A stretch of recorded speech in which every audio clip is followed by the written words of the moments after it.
참 예수님, 한 주간 동안 잘 지내셨습니까?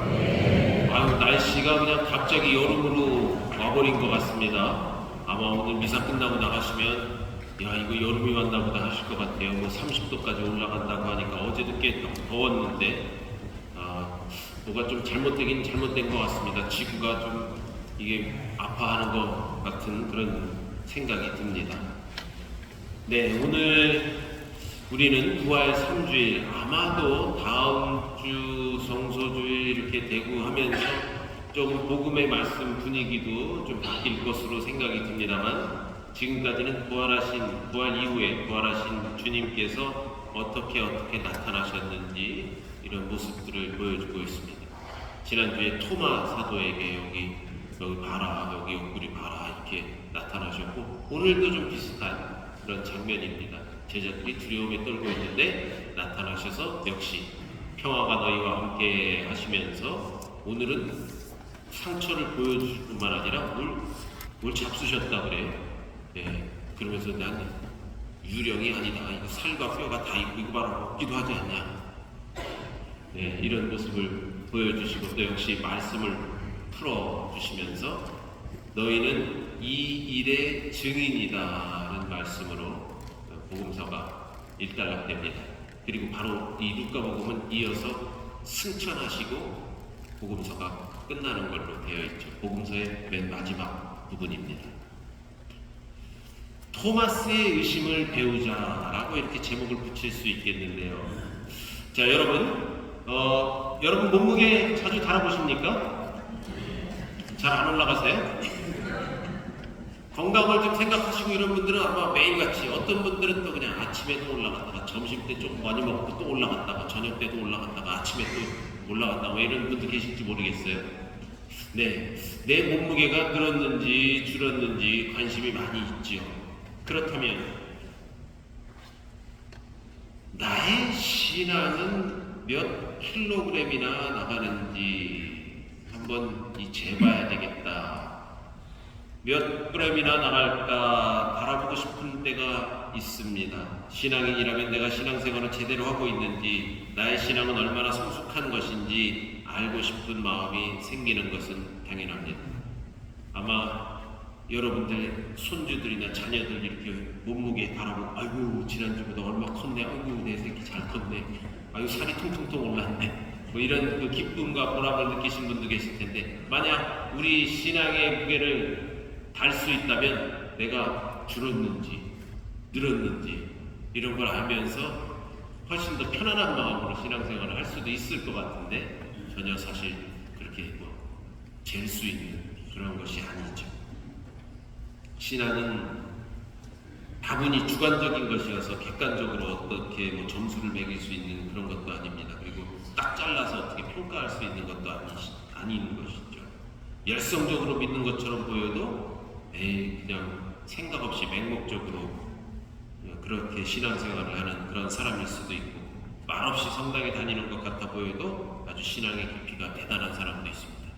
야, 우리 구역장님은 구역일 하시고 레지오 하시고 봉사하시고 본당에서도 뭐 또 하시고 성당 가면 제일 일찍 가시고 그냥 옛날 묵주기도 서창하시고 뭐 하시는데 아니 계신 분 없이 다 계시고 신앙생활이 진짜 대단한, 이렇게 생각하실 수가 있죠. 안 하시죠? 그렇게 보통 많이 생각을 하지만 그게 점수가 어떻게 매기는지, 정말 대단하신 건지 그냥 생각 없이 그냥 다니시는 건지 알 수가 없죠. 어쨌든 이 주관적인 것입니다. 객관적으로 어떻게 평가할 수가 없어요. 우리 단장님 신앙 몸무게가 어느 정도 나가는지, 구역장님이 무거운지 가벼운지 알 수가 없는 것이죠. 하느님만이 아십니다.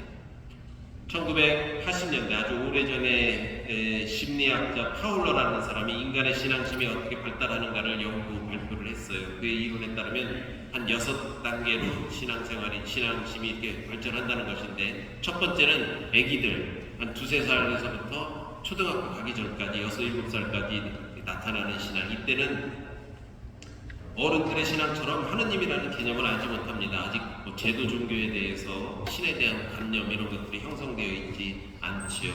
하지만 이 어린 아이들은 어떠한 신학자들보다도 하느님을 더 잘 알고 있습니다. 아이들은 머리로는 알지는 못하지만 반짝이는 생명력을 통해서 하느님을 사람들에게 직접 보여주죠. 아이들의 삶에 대한 기쁨 또 순수함을 통해서 살아있는 하느님을 보여주고 있는 것입니다. 어른들이 아이들을 보면서 마음이 환해지는 이유가 여기에 있습니다.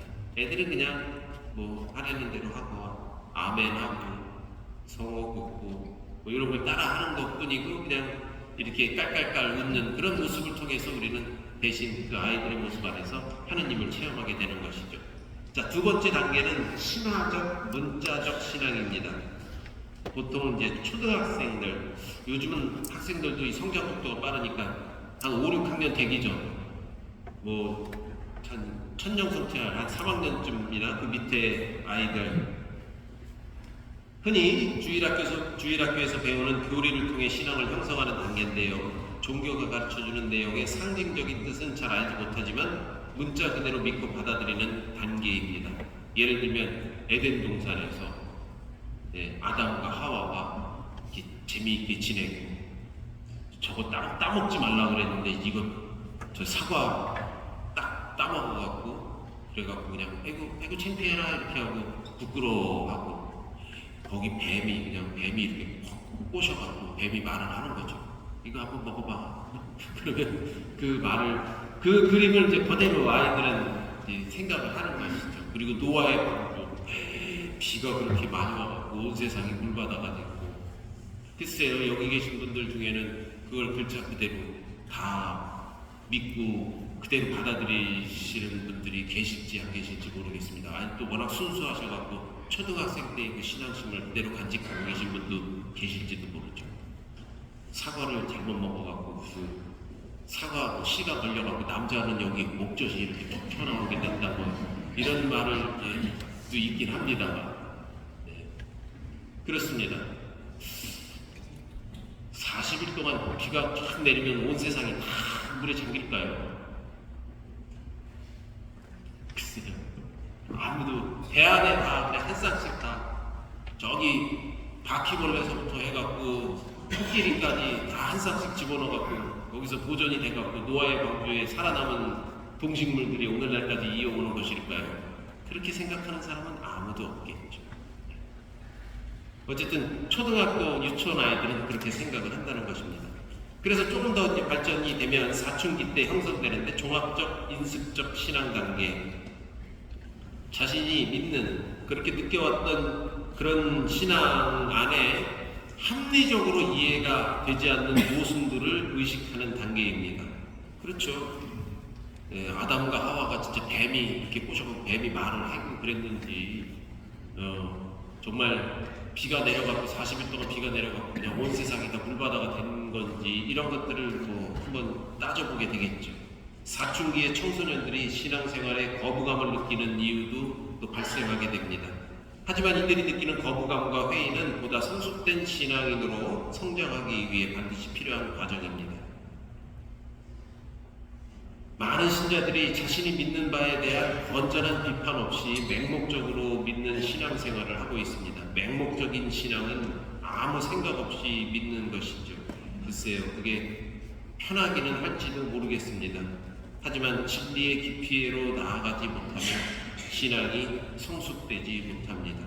신앙이 성숙되려면 건전한 비판을 통해서 종합적인 신앙으로 건너가야 하는 것이죠. 네 번째 단계는 개별적 성찰의 신앙입니다. 주로 20대에서 40대에 이르기까지 나타나는 신앙. 청소년기 신앙이 부모의 가치관과 가정이라는 테두리 안에서 형성된 신앙이라면 이 시기는 자신이 직접 삶의 문제들과 씨름하면서 신앙이 성숙되어가는 단계입니다.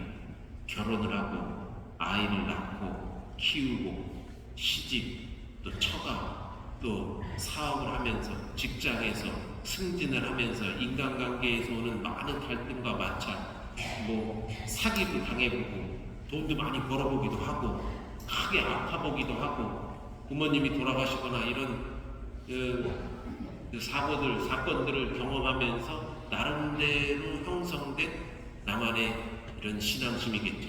그런 많은 경험을 바탕으로 한 귀에 바라보는 하느님, 과연 이분은 어떤 분이실까 하는 것은 저기 초등학교 애들이 바라보는 하느님과는 분명 큰 차이가 있습니다. 바로 이러한 신앙의 단계. 그러나 지금까지 믿어왔던 신앙의 내용과 상징들이 전혀 새로운 눈으로 이제 보이기 시작되기도 합니다. 사실 근데 많은 사람들이 이 단계에조차 이르지 못하고 그냥 한평생을 마칠 수도 있습니다. 조금 이렇게 신앙생활을 하려고 그러다가 이런저런 시련이 닥쳐오고 어려움이 닥쳐오고 고민과 번뇌와 갈등이 오면서 하느님을 그냥 저 멀리 떠나가는 것이죠. 그래서 그냥 소위 말해서 냉담의 길로 가고 이 단계를 넘어서서 올라가야 되는데 거기서 포기해버리는 사람도 많이 있습니다. 다섯 번째는 통합적 신앙입니다. 이 단계는 주로 중년기 이후에 나타나는 신앙. 사람들의 삶은 주로 내 편이냐, 내 편이냐, 혹은 이것이냐 아니면 저것이냐 갈라서 생각하는 이분법적 사고방식에 의해 지배됩니다. 이분법적 사고방식은 하느님의 신비를 알아보지 못합니다. 이분법적 사고방식은 어느 한쪽을 밀쳐놓고 다른 한쪽을 선택하는 삶을 살게 하기 때문이죠. 온전하신 하느님은 그런 한쪽으로 기울어진 사고방식으로는 파악하기가 좀 어렵습니다. 역설, 파라독스라고 얘기를 하죠. 역설을 허용할 수 있는 사람만이 하느님의 신비를 볼 수 있습니다. 역설이란 상식적으로는 모순되지만 실제로는 진리를 나타내고 있는 것을 말합니다. 아주 쉬운 예로 이런 거죠. 지는 것이 이기는 것이다. 수긍하십니까? 벌써 높은 단계까지 오신 겁니다. 예를 들어서 중학생 막 한참 경쟁하는 중학생한테 지는 것이 이기는 것이다 하면 여러분들이 지금 네 하고 수긍한 거하고는 아주 차이가 있을 것입니다. 신앙은 이렇게 성장해 가는 것이죠. 마지막으로 보편적 신앙. 이 단계는 도를 튼 경지에 이른 사람이라고 말할 수 있을 것 같습니다.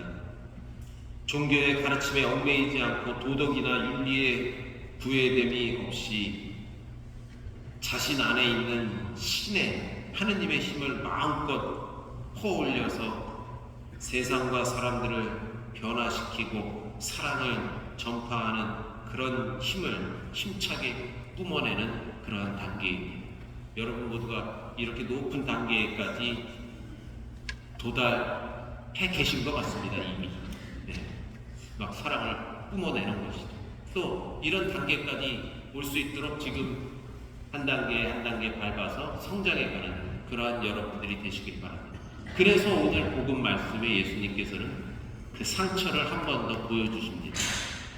살아오면서 겪었던 아픔과 괴로움의 그 상처를 또 보여주시고 실제로 이 성찬례와도 같은 직접 제자들 앞에서 같이 식사를 하시는 것이죠. 물고기 한 토막을 다 잡수셨다고 합니다. 그리고 모세의 율법, 예언서, 시편 이 말씀을 경전을 해석해 주시며 열리기를, 명호가 열리기를 가르쳐 주시는 것이죠. 지난주에 등장했던 사도 토마스는 부활하신 예수님을 직접 보고도 의심을 품는 모습을 보여줍니다. 토마스의 의심은 성숙한 신앙생활을 위해서 반드시 필요한 것입니다. 그의 의심은 진리를 탐구하는 자의 호기심이었으며 결국 부활한 예수님을 보다 확실히 만나고 체험하도록 이끌어 주었습니다. 그렇다면 토마스의 의심은 부정하기 위한 의심이 아니라 더욱 큰 긍정을 위한 의심이었던 것이죠. 그래서 그의 의심은 하느님의 신비를 체험하기 위해 당연히 거쳐야 할 건전한 비판의 과정이었습니다. 오늘 복음 말씀대로 이 모든 일의 증인이 되기 위한 훈련의 과정이었던 것이죠.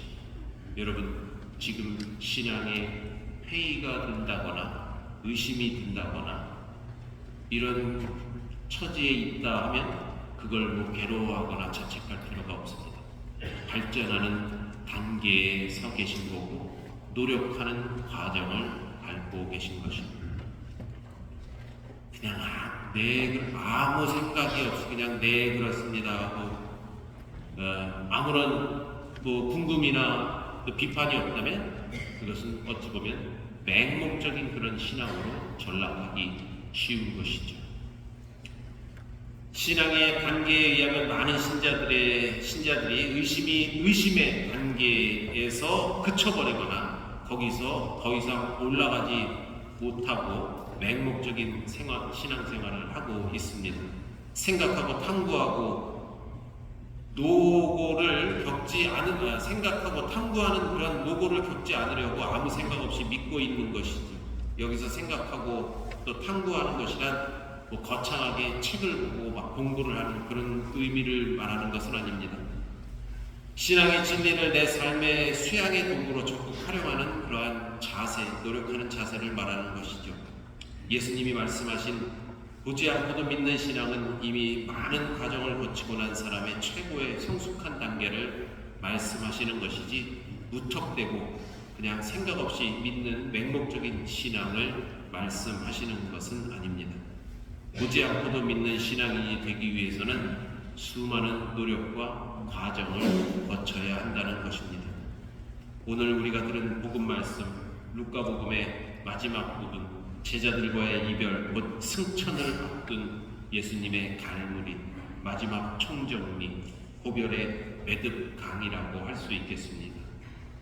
증인은 증언할 필요가 있는 사람을 가리킵니다. 그의 행동과 그의 말로 증언을 하는 것이죠. 여러 사람 앞에서 증언을 해야 할 사람이 바로 증인입니다. 우리 모두가 바로 증인입니다.